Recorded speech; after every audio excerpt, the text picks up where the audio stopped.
Hi, everybody. Thank you so much for joining me on this week's Tell Us How to Make It Better podcast. If you've ever bought a home, you've probably had experience with a home inspector. It is a very important role that someone fills in your home buying process. Well, my guest today is a home inspector from Houston, Texas. His name is Matthew Brading, and I found him on Instagram, where he has over 130,000 followers that tune in all the time to see his videos. His main expression that he uses in a lot of videos is, "It's not supposed to do that." So you need to listen to what Matthew has to say today before you buy that next house. I'm George Siegel, and this is the Tell Us How to Make It Better podcast. Your home is probably your biggest investment, and every week we show you warning signs and solutions to help you protect it. Tell Us How to Make It Better is partnering with the Readiness Lab, the home for podcasts, webinars, and training in the field of emergency and disaster services.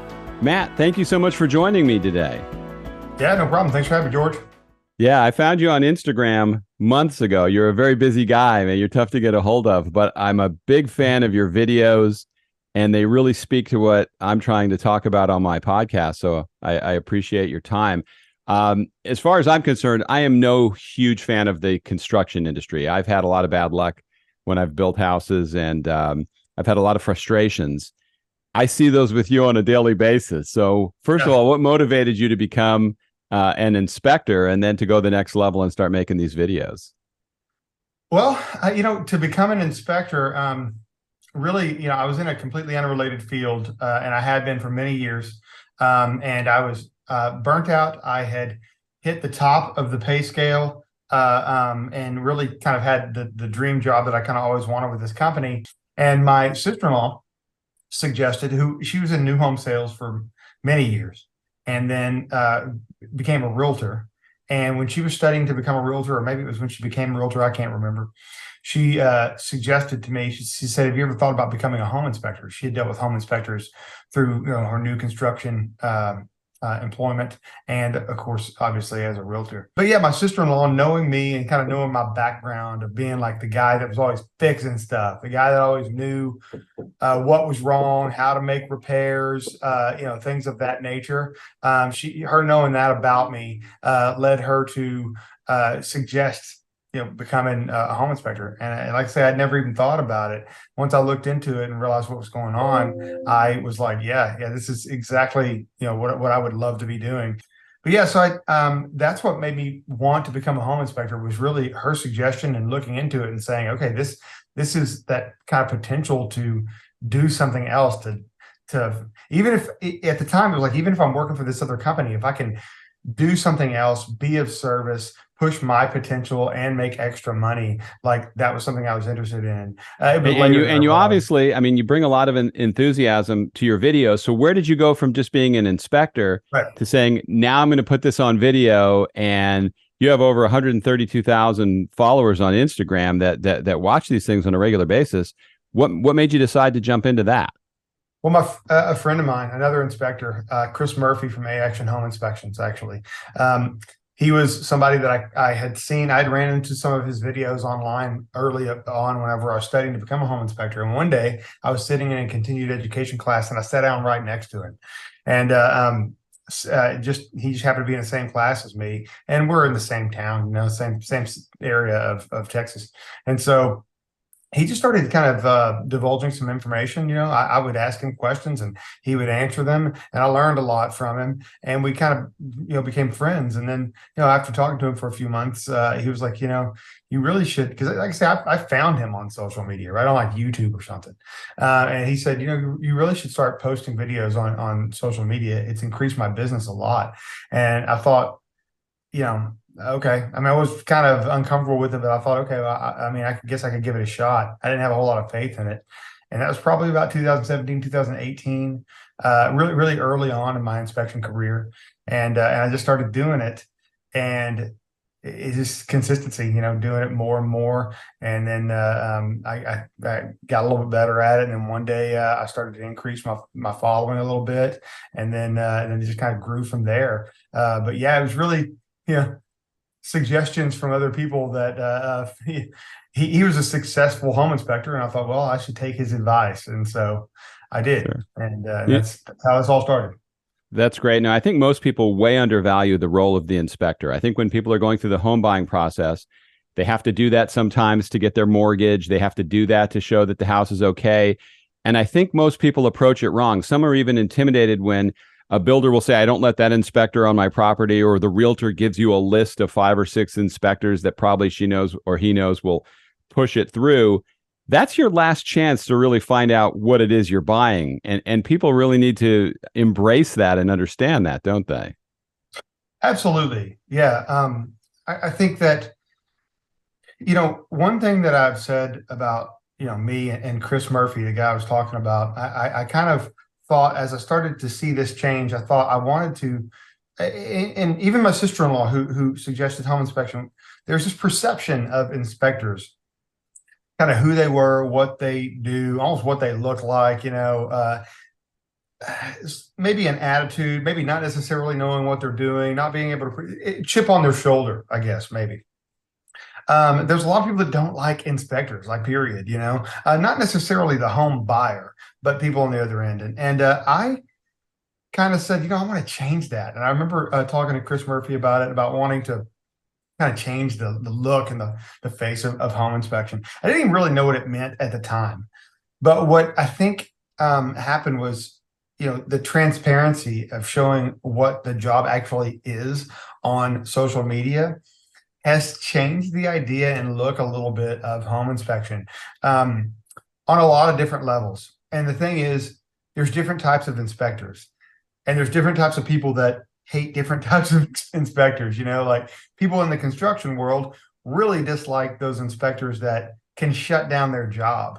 And I get that, right? Like I get them not liking the type of inspector that can walk in there and be like, hey, this doesn't meet code. You're not allowed to do this until you change this or move on from this. And I've heard stories about them doing that, and like it was incorrect, like they shut down a job for something that was not correct, and it actually wasn't wrong. And so I can see that frustration, or the people that they get hung up on inspections when they're trying to do the right thing. That can be very frustrating for them. And then, I mean, there's, the other end, like the selling end, where realtors where inspectors that do have that chip on their shoulder can come in there and make a really big deal out of something that's maybe not a really big deal. I mean, look, I try to report factual information, right? But I don't have anything to prove. Like I'm not trying to like justify my existence here. If I walked through there and all I found on the house was, and granted, this has never been the case, but if all I found around the house was some missing caulk around some windows, that doesn't mean like I need to blow that out of proportion and make it seem like it's a big deal. I mean, it's great, house is in great shape, but really not much wrong with it. Change the air filters and seal around the windows, but I mean, again, that never really happens. But no, anyway, it doesn't. I mean, it rarely goes that way. And what I think too, though, is like I was watching a video of yours recently where you showed where they didn't do the flashing right on the roof, and they didn't caulk it. They didn't do anything right in that one section. They didn't paint it. For me, what that means is if they missed that, what else did they miss? Because that was pretty obvious. They knew that the person buying the house probably wouldn't see it, but it still shows really sloppy work. And that frustrates the hell out of me. Yeah, totally. Yeah. I think there's always a percent like this thing about, and to a certain degree, we kind of get as buyers just kind of have to get over a little bit of that, right? I mean, I think hiring a professional is good here, right? Like a professional like such as myself, right? I'm not going to find everything. And I think when I do find things, it does raise that suspicion of like, hey, what are we not seeing? And I get that. And the thing is having somebody like myself that is very confident in their findings. Like if I find something that's a big deal but I don't fully know what's going on, then, I will.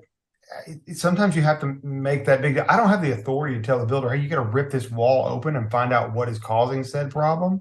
But I mean, I will write it up as, a problem and maybe some unknowns about it.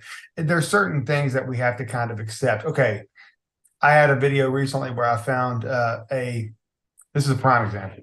I found a styrofoam cup that had, I guess, been thrown in the pour site when they were pouring the slab foundation. I saw And that video. Yep. yeah, it was all the way over to the edge of the form. So when they pulled the forms off, you had the styrofoam cup, and I poked the hole through it, pulled the straw out, and everything. It's kind of funny. The thing is, and the question that I raised in that video was, okay, so this one styrofoam cup, it's like this big. That void in the foundation is not going to make any failures arise, right? There's two things that I want to point out here. One, that does make you wonder how much garbage is in your foundation. How much stuff besides concrete and rebar and post tension cables is actually in my foundation, because that's and you're never going to know. Especially like that house was completed. Okay, if you're building a custom home and you had somebody pour that, and you found that before they moved on to anything else, you might say, "Hey, rip it up. I didn't ask you to put garbage in my foundation." Now, I don't know whether or not they would do it. It depends, or at least not for nothing. But either way, like when the house is completed, like that one, like you're not gonna do anything about it. But it makes you wonder, what's down there. And there's a certain part of that we have to accept. We either just buy the house and accept their warranty and guarantee that it's going to be fine, or we don't buy the house, right? I think those are the two options. But also, like, that was a blatant display of not even looking by the project manager, by the super, because honestly, like I said, they could have taken that perception that maybe my foundation was full of garbage, and they could have made that completely not like irrelevant. It wouldn't have been there, because if they would have walked the house and seen a styrofoam cup in the side, said, "Hey, that's got to come out and fill that hole with concrete," so we don't get asked these kind of questions. And well, so, I've seen far too many times where when there's been a disaster, there's been a flood, there's been some kind of fire, and then they open up the walls and you see food wrappers, you see beer cans, you see all kinds of garbage. And I think that just tells you who's building your house and who the supervisor was on the job that was not paying attention to his crew. Totally. Yes. It 100% does that. And I tell people a lot, because they ask me, like, who are good builders, who are bad builders. I mean, number one, I don't trash talk specific builders or names or anything like that. I just refuse to do that. People ask me all the time to call out certain builders in my videos, let them know who they are. Like, that's just not going to change things. That's just going to cause me all kinds of trouble. The fact of the matter is, every one of these builders, they build decent homes, and they have some bad homes too. Every one of them have a little bit of all that going on.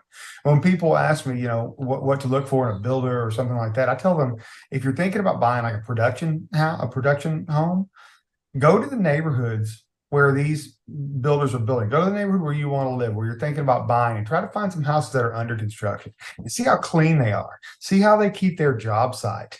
If there's garbage sitting around and scrap and just, it's just a complete mess, that's going to tell you a little bit of something about the person managing that build site. If it's nice and clean and looks like they actually clean up at the end of the day, there's not tools and garbage and scrap sitting around, then you might have a pretty good person in charge, which lends itself to usually a better build, in my opinion. Absolutely. The frustrating thing is there aren't many jobs. If you look at jobs and you go, okay, if they screw up, what are the ramifications of it? Obviously, if you have a bad surgeon, you can die on the job. If I was making a video for somebody and I had 20 seconds of black with no frame, nothing showing, how could I pass that on somebody? So I think builders really shoot themselves in the foot by not doing a good job of maintaining the job site and then making sure things are perfect, because this is our biggest investment. There's nothing more important to most people who buy a house. Yet I get the feeling it's not the most important thing to them. They're more concerned about making money. They're a business. I understand that. But it's a very personal business, and there's something missing there that we're the ones that always get screwed. Yeah, no, I mean, that's very true. That's very true.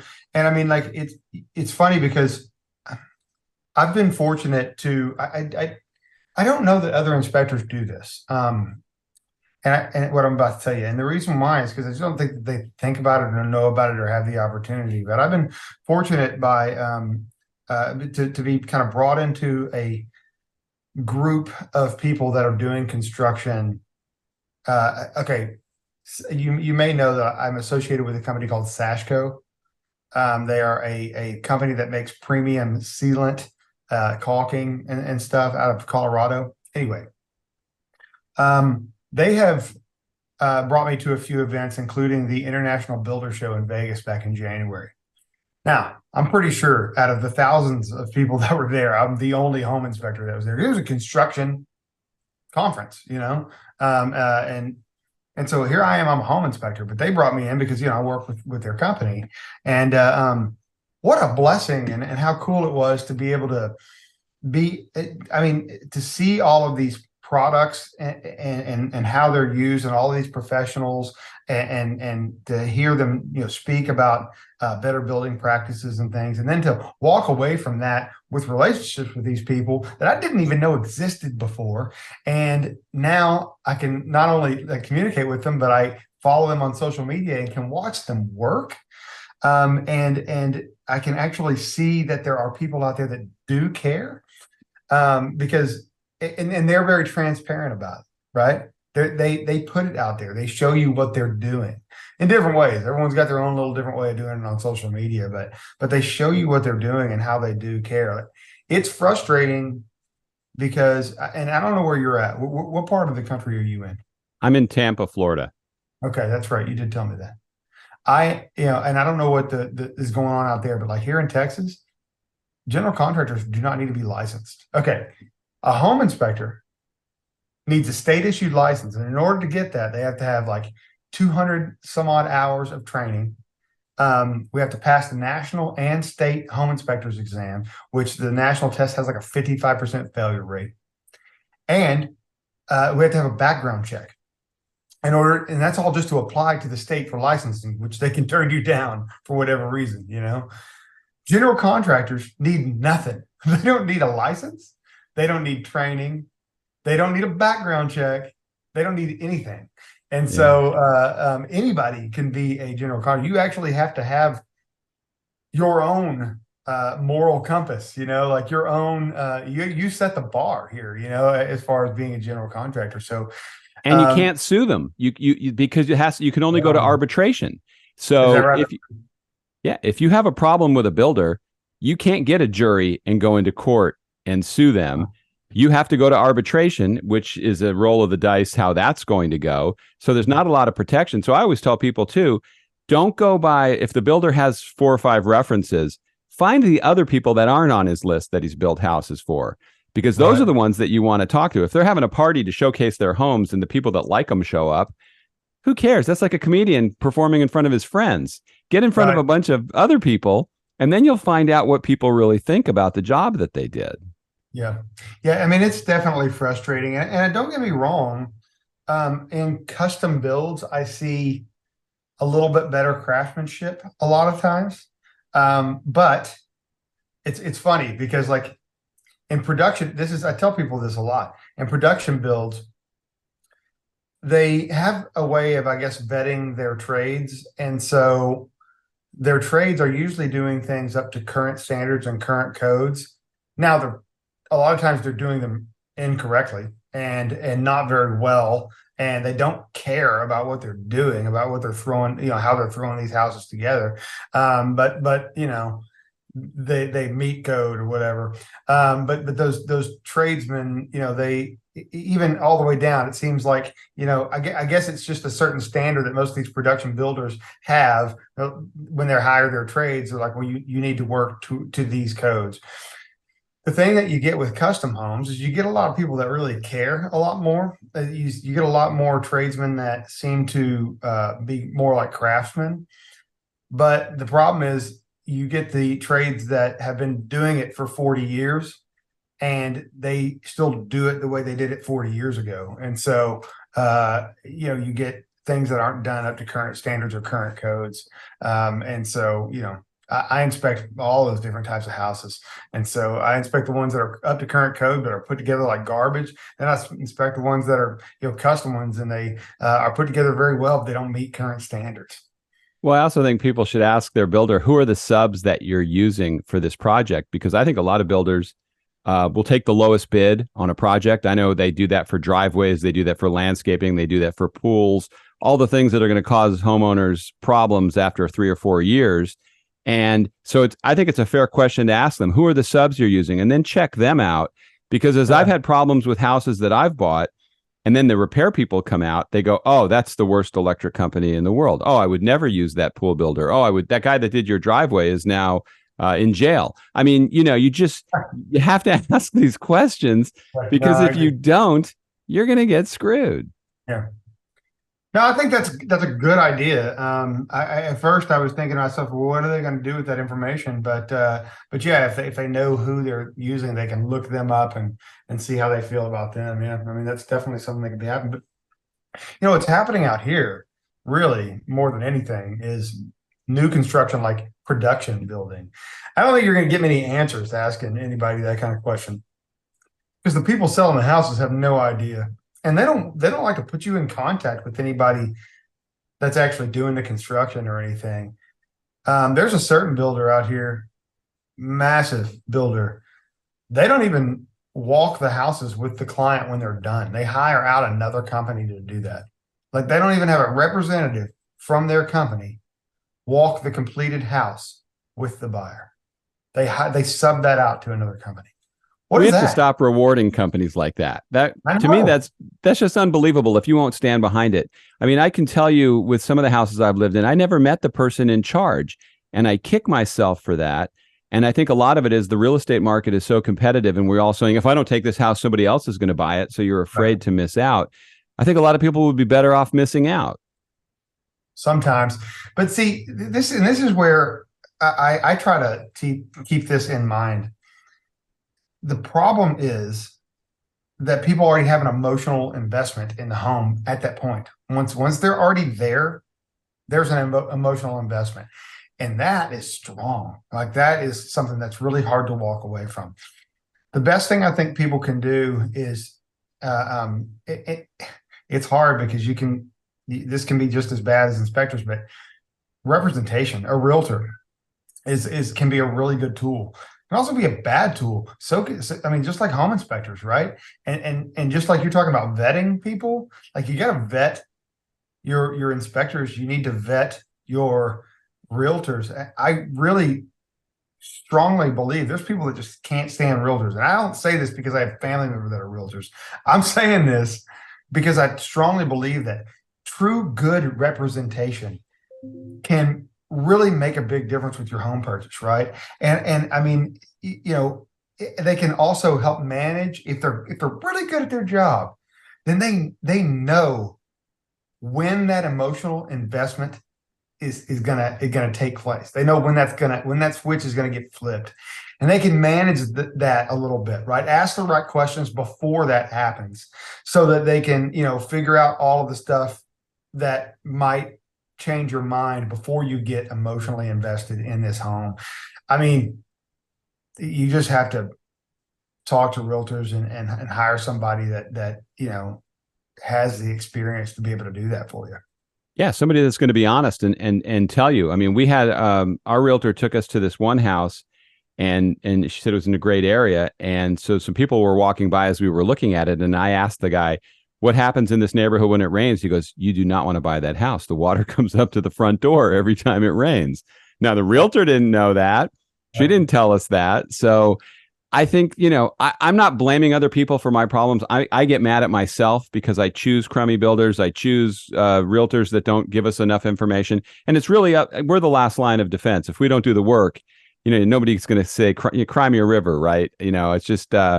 you live, you learn. And I think I've lived through a lot of things and learned a lot. So my goal is to help people avoid those problems. So with that in mind, and looking at what you do, I love it in your video when you say it's not supposed to do that. What are some of the most outrageous things you've seen? Oof. Okay. So really, I get asked this question every now and again. It's funny. I don't know why I have to think about it every time, but there is one thing particular that I have seen, unfortunately, more than once, that just really does blow my mind. And I have seen at least twice a functioning gas fireplace in a house where the chimney was capped off in the attic. Well, one of them was capped off in the attic. One of them went up, and this was a custom home, and it was like it went up and they realized that they didn't have clearance for everything, and so they just put a metal cap on it in the chimney, in the attic, and it's just like that does not exhaust to the outside anymore at all. It just is literally capped off. Yet it was functioning, like you could light it with gas. Also, similar situation. This is one of those heatilator systems with like the glass enclosure and everything. Now these are vented a little bit differently. You know, sometimes they can go up the side wall, or sometimes they can go up. This one went up through a chimney. It had a stucco veneer on the chimney, and there was no hole in it. There was nothing. It was just sealed. I don't know what they were thinking. It was completely sealed off. I took all of these drone shots because I couldn't get on the roof in that one little area. And so I took all these drone shots above it, around it, under it. There was no ventilation whatsoever. I told the realtor, she didn't believe me, but it was just like, well, I mean, you know, this is what's going on. I mean, look at it. And that blew my mind. And then it's funny because it's in a part of town where I kind of drive down. It was across a lake. But it's like right on the edge of a main drag. And so I drive by the house all the time. And I guess the people bought the house, I don't know, but not too long after my inspection, a silver chimney flue came out of the top of that stucco veneer. And you could really see, they didn't paint it or anything. So you can really see it from across the lake on the main drag. And every time I drove by, I thought about that. That blows my mind. I mean, that's legitimately dangerous, right? I've also seen some just nightmare electrical stuff, but I mean, I can kind of go on and on. I've seen some pretty gnarly properties. I got one for you. When we were moving into our house, we wanted to put a water filtration system under the kitchen sink. And normally from the kitchen sink, they run something to where the refrigerator is going to be. And I had somebody tell me, what, they forgot to do that. And I called the builder and he goes, oops, we're really sorry. We didn't do that. So I had a water guy come out that was selling a filtration system, and he tested all the lines, and he found out that it was run, that there was a line there. And now we get filtered water in our refrigerator. But that's the thing a lot of people don't think about. It's like, they get one shot to get that. They're not going to tear the floor up, especially if it's a concrete foundation. When they screw that up, you really have to be on top of everything during the build process to catch things that they can't fix. Where was the line? The line was underneath the sink. There was an extra line there, but the builder didn't even know about it. He thought they just messed up and it wasn't there. Yeah. And it was there. So yeah. So this just reminds me, I mean, like, it's just the stuff like this isn't dangerous, but I'm doing this new construction house about a year ago now. And the guy's doing this really nice big house, and he's buying the same house as what the model house is. And I guess there's an upgrade where this part of your kitchen could have a coffee bar, was what they call it, a coffee bar. And what they did was they enclosed part of your what would be like the open part of your countertop, and then you had the bottom side of your cabinets that was like enclosed now, and you had these doors that would open up and slide in, and you had your coffee maker and everything right there, and you could kind of close it up, right? And so it was like an upgrade that he paid for this coffee bar. And so he asked mind you, this is almost going to seem unrelated, but he had some lighting right above his kitchen island. These are right across from one another. Kitchen island was straight. You know, they make some of them that are kind of curved, and this one was straight. Well, the lights were put at like round. They had 3 pendant lights, and they were put like at a radius. They were installed at a radius. Yet he had a straight countertop, and so it looked really odd and weird. You know, you would do that if you had a rounded face of the countertop. I said to him, I said, well, you know, what's up with this? And he goes, yeah, they're supposed to fix that for me, but it was like they said, well, we can fix it if you want to, you know. And it's like, what do you mean if I want to? Like, it's completely wrong. Like, you didn't do it right. And so they were going to fix it. But then he goes, well, let me ask you something else, because I pay, and mind you, I had not even started the inspection yet. He goes, I paid for, so I hadn't looked around, but he goes, I paid for this coffee bar over here, and there's no outlet in it. And so I look, and it's like you open up the doors, and there's just cabinetry. There's just cabinetry behind there, and no outlet where you can plug in a coffee maker. He goes, they're kind of giving me a little bit of pushback as to whether or not, you know, the outlet should be there. And they're almost like weighing like whether or not they were going to either put an outlet in or fix these pendant lights that were hanging up here. And I'm like, what, man? They got to do both. Like, what are you talking about? And so after a couple of minutes, I was like, wait a minute. This, and he had already talked to his builder about this, right? And this guy he just wasn't confident with his answers. But I said, wait a minute, this is in your kitchen. Like, you're supposed to have an outlet every 2 feet. Like, I bet there's outlets back there, but they're just behind the cabinetry. I guarantee that, like, there's no way you got to final build in a production build house and you don't have outlets on a part of your kitchen countertop. Like, that doesn't meet code. There's no way. I bet it's back there, and the guy doesn't know any better. So anyway, before I finished up the inspection, the builder called. And he goes, "Hey man, I got good news. We're gonna fix your lights, but I talked to my boss, and he says there actually are outlets back there, but they're just behind the cabinetry." And he goes, "Yeah, actually, that's what the inspector just told me."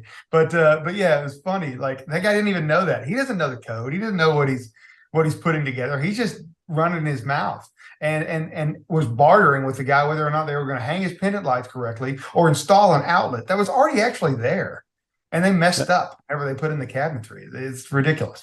That's insane. I got another one that maybe it's happened to you where the house is pre-wired for speakers around the house and a surround system and all that stuff, and they run the wires to a closet. In our house, they ran it to the laundry room, but the area that they have it, you couldn't put any equipment in to actually run it. You could maybe put in one little satellite box, but you couldn't put in all the other equipment that you needed to do. So we had to have somebody come in and knock out a whole section and make it much bigger, because we assume that the builder thinks about that stuff. It's like, well, they're doing all this. Where are they going to put that? You can't assume anything when you're building a house, can you? You can't. I actually did a house very recently where it couldn't be any more clear when you go in the game room that they misplaced some stuff in the attic, and they were unable to put the attic access where it was supposed to go. So they had to move it. And where they moved it to, this is the game room. So, like, if you imagine it's a box, right? It's kind of like a square box. So there's a light right in the middle, a light box right in the middle where you can hang a pendant or a light fixture from, which they had a light fixture there. And then between there and the wall is where the attic access was. And that's right above where the couch is. Okay, where you would typically put a couch. Like, I don't know how to explain it, but it's a game room where, like, if you're going to put seating there, that's where the seating would go, and it's the only place the seating would go, is right there, because there's doors or a stairway or something everywhere else. And so now, not only to pull down the attic access, do you have to, like, move a piece of furniture out of the way to be able to get, you either have to move the couch, or you can only bring the attic access down partially and then get another ladder to kind of climb up it. Furthermore, you don't have enough room for a ceiling fan. So the clients, the homeowners, they really wanted a ceiling. They actually paid the builder for a ceiling fan. They wanted a ceiling fan there. And I think they ended up having to take the one down because they had to get one that's tiny. All they asked the builder to do was to move the box where the ceiling fan was over, because you couldn't get a fan with any blades and actually pull down the attic access. Forget the couch situation. You can't pull it down if you had a fan, and they paid for a fan. And so they searched high and wide, and they finally found a fan. I'm not kidding. It's like 1 foot long. It's like this big. The blades on it are like 6 inches each, and it's in this pretty large room. And all they had to do was move this light box over. Now, granted, they didn't know this at the time, but it's like, I started looking and I go, I bet you if you walk into any other one of these model homes that the same floor plan, you'll find that the attic access is in a different location. They go, actually, we walked one when we were getting this one and we noticed it was in another area. I said, that's because they messed up. They put the AC in an area where they ended up not being able to put the attic access where it's supposed to go. So they put it somewhere else. And then you paid for a ceiling fan, and all you asked them to do to solve the situation was to move it over so you could have an actual ceiling fan in the room. And they refused to do it. I said, don't take no for an answer, because moving that costs next to nothing. And you paid for a ceiling fan, but yet you can't even actually have one. and they're the ones that messed this up to begin with.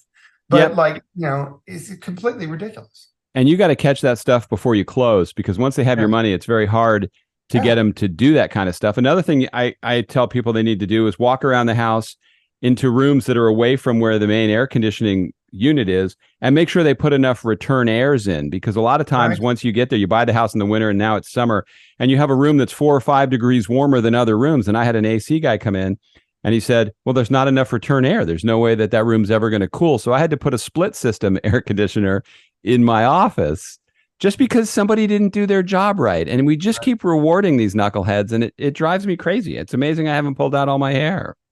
I told these people with that ceiling fan, not to stay on that, but I told them, I said, look, you measure your room and go online and see what suggested size ceiling fan it has for that room. And then when you find that, show that to them and say, how am I supposed to put the right size ceiling fan in this room when you have this in the spot that it's at? And so hopefully they got that changed. But I like to I try not to blow things out of proportion, but I don't think we need to take no for an answer, because the builder loves to say no. They love to deflect. They love to say that something's not their responsibility. I put up a video the other day about some poor drainage in a house, Yep. in between houses. Now, if you look in the video, there's a very obvious visual reference that the house next door is a good 6 inches higher than the house I was inspecting. I mean, we've got like this going on. We don't have a retaining wall or any type of additional drainage for any water. We just have this going on, and then they have somewhat of a swell. We have this going down here like this, and then this going down like this. And so we've got a lot of extra water being, collected right there in between the houses, which is a real common problem. I think it is where you are too, but it's a real common problem in subdivisions here, because they build houses so close together. They're not going to change that, okay? But they build houses really close together, and it doesn't allow them to give the proper drainage that's needed, 6 inches over 10 feet. They don't even have 10 feet to work with. And so they put in these swales to try to get water to go around the house and out to the street or wherever the drainage is. But it's not like they have any real tools and measurement that they do. They just kind of eyeball it and they're like, yeah, it looks about right. And they don't get it right. And oftentimes that grading gets, even if they did attempt to get it right, the grading gets hammered by weather or equipment before they even throw down the sod. And the people that come and throw the sod, they don't care. They just put the grass down. And so you end up with these areas that retain water. This doesn't, the one in the video doesn't really stress me out, like in terms of like structural problems, because of course holding moisture is going to possibly cause some differential settlement and stuff, especially on our soil. But it's far enough away that doesn't really bother me, but it's going to be annoying. It's going to be hard to mow. There's standing water. And when I was there, my videos, I usually record them and I post them like 1-2 months after the transaction is complete. And so sometimes people turn around and ask me a question about it, and I don't know the answer. But in the video, I stated that it rained the previous day. I get that the builders say that water, it can stay there for up to 48 hours, but I don't like that. It should go away. There's no reason why it should be standing there when it's not standing anywhere else. Why do we have ponding water in this one spot whenever it's nowhere else? That means there's a problem with this one spot. And so anyway, I had somebody that clearly a builder, and I get internet trolls constantly that just say ridiculous things to me, but clearly this guy either is a builder, works for a builder, but he just had all of the same deflection stuff. He said, well, you said it rained, but how soon did it rain? You didn't say anything about the sprinklers. I can see both houses have a sprinkler system. How often are they running their sprinklers? And it's like, man, you sound exactly like builders whenever these buyers have these issues. I do 1 month or 11-month warranty inspections on these homes, and I run into these people that have had this problem for a year, and they tell me the stories. They're like, and trust me, because I've lived it. I've experienced this exact same thing with 2 different builders on 2 new construction houses that I purchased. So I know it that way, but also these people tell me that, we've told our builder about this a bunch. We've sent them pictures.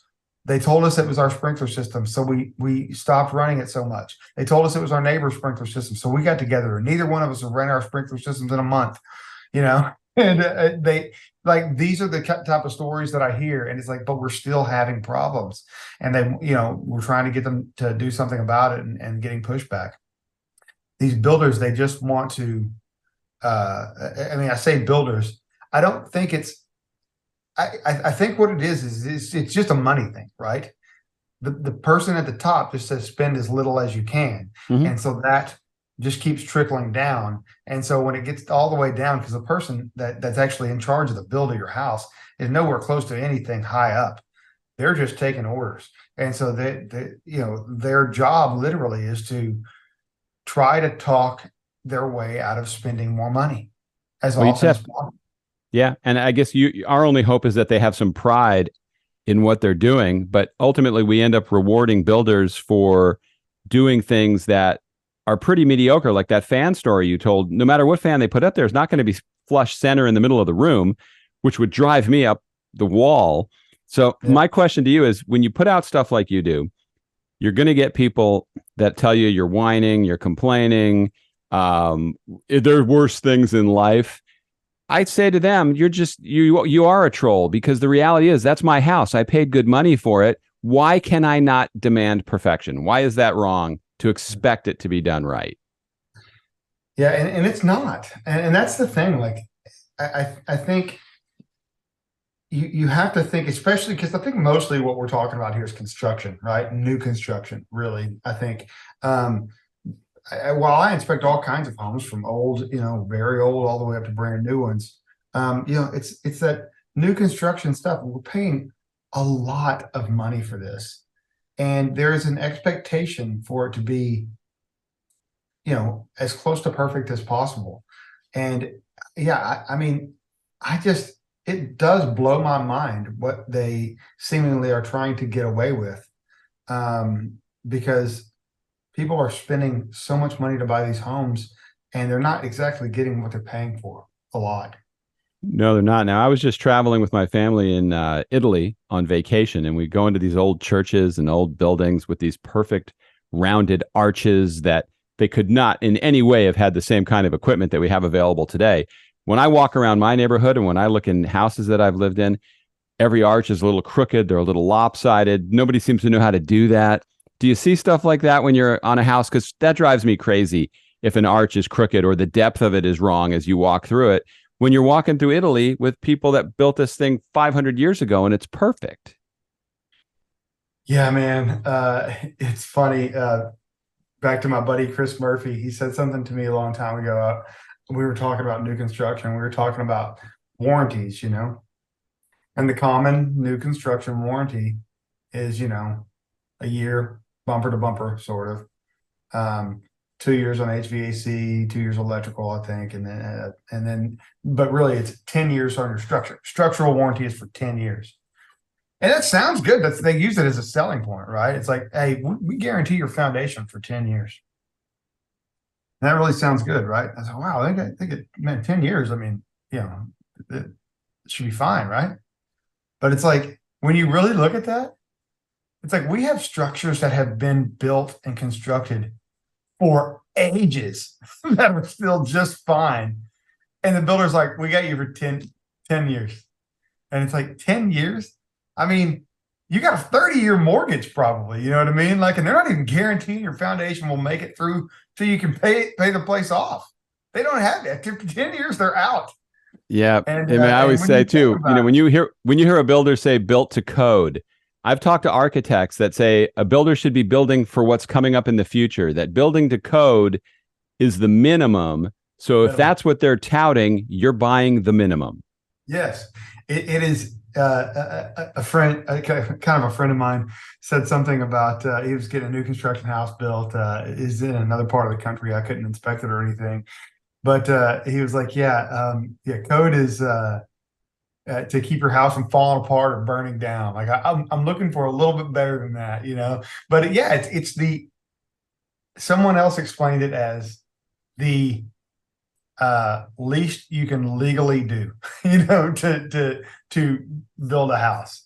And it's true. I mean, the thing is, people get wrapped up in code. Code's there for a reason. Okay. I'm not a code inspector. I do know code. I had to learn a ton of code to be able to pass the National Home Inspector's exam. That's why it's so difficult. But my inspections are actually not code based in code. I use some code in my inspections, but I don't quote it a lot. I use code to help me determine whether things are deficient or right. But the thing is code is like a general rule when you don't have any other rules. But manufacturer's installation instructions go before code every single time. So it doesn't matter if your dryer, a dryer duct is supposed to be made out of, smooth metal duct all the way from the connection point all the way to the exterior of the house. If the dryer manufacturer says we want you to use paper coated ceramic duct and we want it to make an S pattern and swing right back in and terminate into a bathroom, like that's what that is ridiculous. But I mean, like, if that's what the manufacturer's instructions say, then the code doesn't matter. That's what you follow, and that's never the case, by the way. It's always more strict. That's the deal. That's the thing. It's always a more strict rule, and so you go by what the manufacturer's installation is, because that is the most important thing. The people that know their product and how it works and how it's supposed to function. Code is just a general rule for when that stuff doesn't exist. I like the thing. There was a quote in my documentary film, The Last House Standing, we used from Hammurabi's code from the old days, that if a builder built a house that resulted in the death of the person living in it, the builder was put to death. And the bottom line of that is skin in the game. Yeah. What is the skin in the game that the builders have? Now, I'm not suggesting anybody be put to death by any means, but somebody should sure rough them up a little bit in court or something. Right. I just don't think they should get away with what they get away with. And people who get mad at me or get mad at you for complaining about it, I think we're trying to look out for people. I don't want people to experience all the baloney that I've experienced. No, definitely. I mean, look, I'm not even necessarily sure this is why I got into home inspection. I'm not sure if this is the reason why I was attracted to it when I found out about it.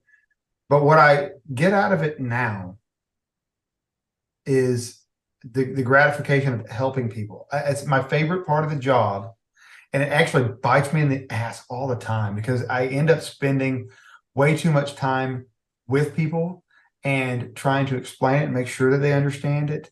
It makes me late to inspections sometimes because I usually do 2 a day, and the person will usually show up at the end of the first one, and maybe I tell them something that's going on with the house, and they look at me with a real glazed over look. Well, I got to go in, because people will focus. People, especially people buying a house, don't know much about a house.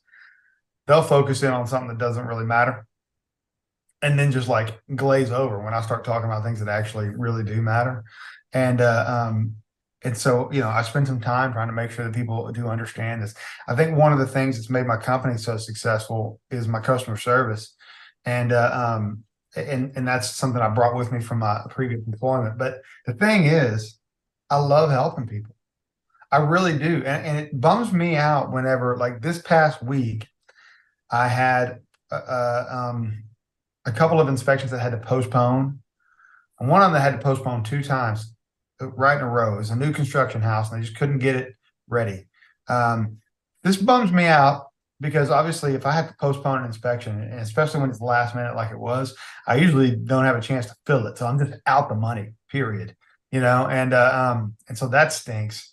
But I usually just try to take it with a grain of salt because I work a lot. And so when I get a little bit of time off, I just roll with it, And then it happened again, and then that hurt. But what really bums me out more than the loss of money?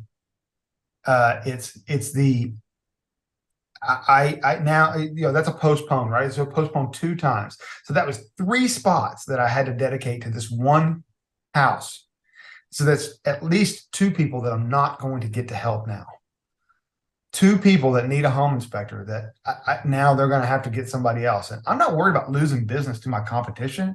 I'm worried about what my competition is going to, how well they're going to help these people, what they're bringing to the table, and how well they're going to perform the inspection. Because let me tell you, I've seen some of these other inspections that people are sending, and man, I started working for myself. I set the bar for myself. And I mean, I look now at some of the inspection reports that are coming out. I see them every once in a while, and I'm just like, I can't believe it bothers me that people are not inspecting to the level that I am. I'm not trying to say that I'm the best, but I want people to do their very best, and I want people to trust that their home inspector will do the very best. And it bums me out when I see people that have hired somebody that's not giving it their all. I am, and I just want to be able to help as many people as possible. So it bums me out whenever I can. So yeah, helping people. I don't think that's a question you asked, but that is my favorite part of the job, is helping people and helping them know more about their house, learn about their house, learn why they may or may want to either consider getting the house or getting another house, something like that. I hope you never get away from the way you're doing it, because you bring something to your job that shows in your videos and it shows in how you're talking right now that you obviously care. And I think caring is something that's missing in so many professions now, where people do the job, they do the minimum. And as the home buyers, we are the ones that pay the price for it. If something's a problem when you buy the house, it's probably going to be a problem when you go to sell it to somebody else. So the fact that somebody didn't care early on in the process just trickles down, and then we're the ones that get hammered by it. And I'm just tired of seeing it happen. And I want people to wake up and know things to look for, because as great as you are, somebody's not going to get you for their inspection. At least they'll know if the guy went through the motions. They'll know if they checked everything, because there should be certain things you should look for in every house. So as we put a button on this and wrap it up, what would you say to somebody? I'm a home buyer. Whether it's new or an existing stock house. What are the key things that I should be thinking about when I'm going through that house? Yeah, I think number one, I want to say, and I tell this to people a lot: get a home inspector for one. Like that is one thing that you just really should do. You're putting a lot of money into purchasing this property. A home inspection is a few $100s. It's not that bad. Get a home inspector. I'm not saying hire me. People in my area, if I can help you, great. But just get a home inspector. Even the ones that I'm talking about that I wish would do a better job, they at least are bringing some value to the table. I'm telling you, they're probably still worth what you're paying. New construction, obviously. It could be anything. Just if you're walking into that house, and new construction obviously is a problem. But like, I look for things like, is the floor squared off? Did they narrow down tiles when they were getting to the end on the backsplash on the floor? Are the shelves crooked? I look for things because to me, it points out there was no attention to what was going on here. I don't know anything about electrical. I don't know anything about gas and stuff like that. So I'm looking for cosmetic, obvious things that to me show good craftsmanship or bad craftsmanship. Is that a misguided thing to do? Yeah, no, I think it's a great thing to do. It's just I think it worries me, like, because I walk into a home sometimes and they might have like a bowed wall. Oftentimes you look down the hallway and you can tell that they just, the wall is kind of wavy. What are you going to do if you find something like that? What are you going to do? If I say, hey, look for that kind of stuff, what's that gonna do? Are you look for? Are you going to walk away from the house? Because it's probably not a big deal, but for cosmetically, it's kind of a big deal. I think it all goes back to. I think what you're better off. I think the better way to answer this question is, a clean job site all the way through is very important. And that can let you know that you have somebody that actually did care about managing, and not just in the beginning. There's no trash in your footings, no trash in your foundation. They clean up on a daily or weekly basis. There's not food trash sitting around or whatever. Go up in your attic, see if you got a bunch of beer cans sitting around. Because, man, I found a bunch of those. But always, like, clean. They clean the house and have people in there cleaning things up and cleaning up after themselves during the build process all the way to the end. I think that says a lot. Also, I think the order of things. I think this is more important to me than answering the question is like stuff that you can see, because I want you to hire a home inspector to find the stuff you can't see. And if you can see it, then you can put some blue tape on it and make them fix it. But the order of things, communication, and the order of things. If the builder says we are getting cabinetry in on X date, and it's not there, and then or everything, because it seems like that's the whole deal. Like, they never can be on time with anything.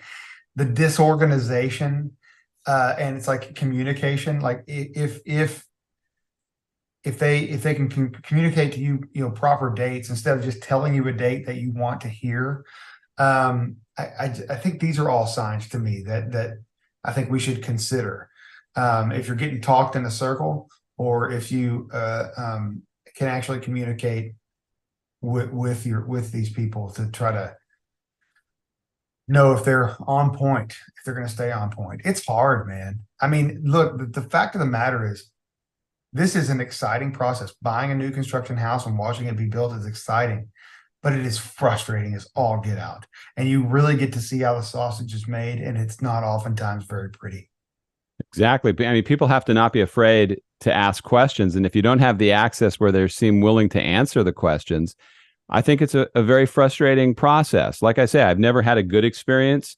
So I don't know what that's like, but most of the people I know, they're not hanging out with their builder.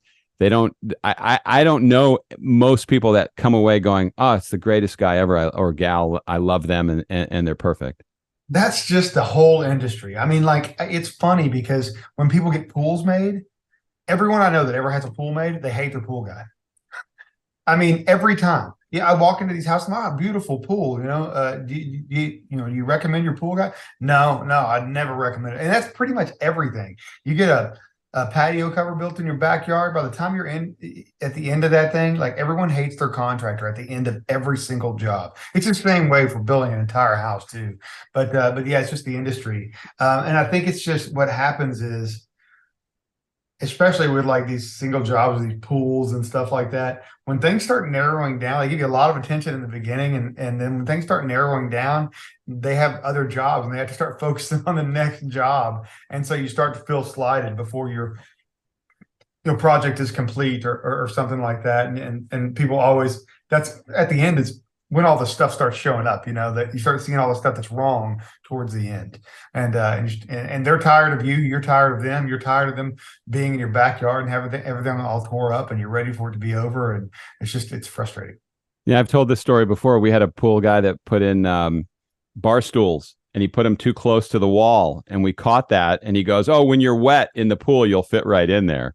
And we just laughed. I mean, really, we have to get wet and get in the pool, and we can squeeze in like a tight pair of pants. So they had to rip them out and put them in again. But you really, I think the takeaway, and you probably, I know you have to agree with this, is you have to watch everything.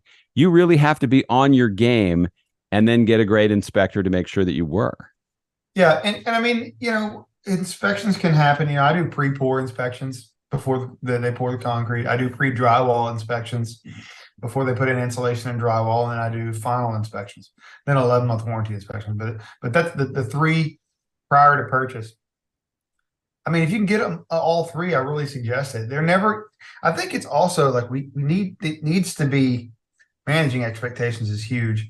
It needs to be mentioned that we should, although perfect is the goal, that needs to be everybody's goal. But we shouldn't expect everything to be 100% perfect. Every inspection and everything we call out and everything is just a step to try to get it closer to perfect. And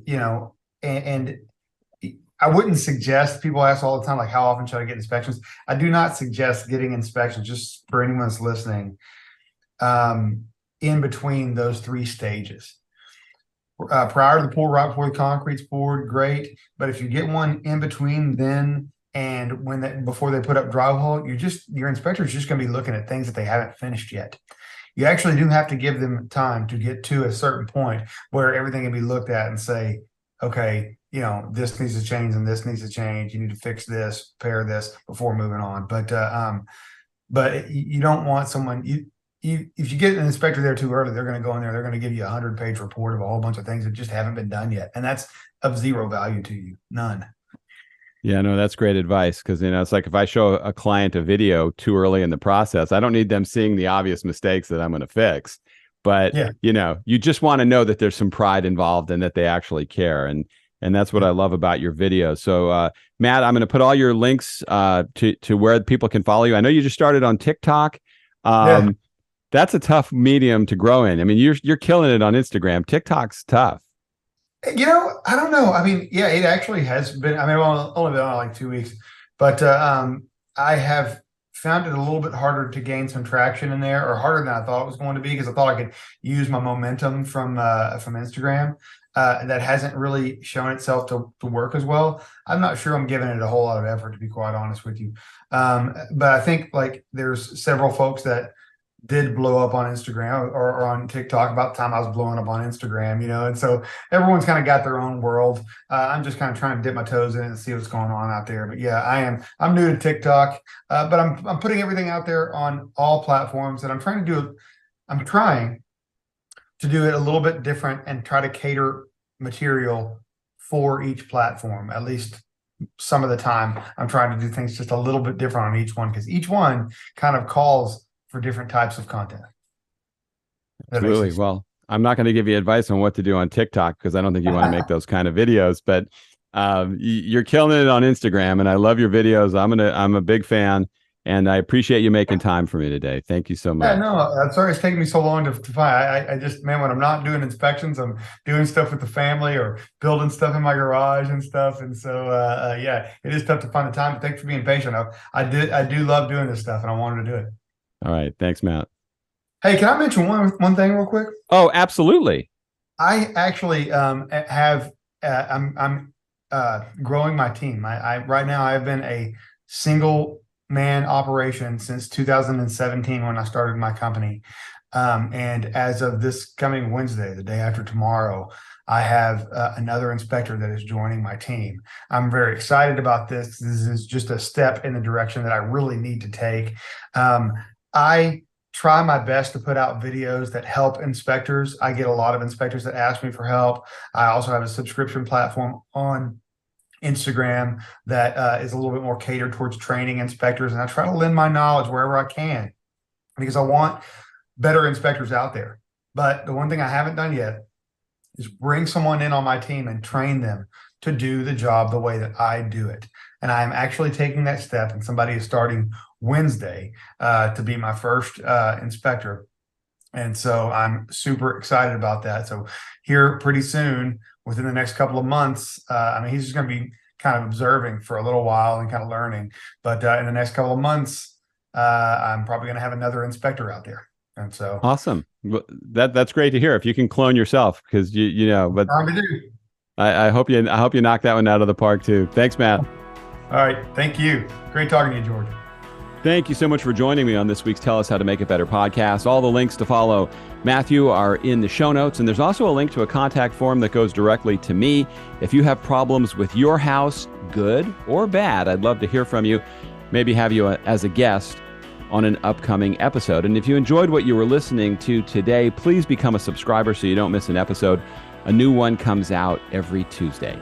Thank you so much for listening. See you next time.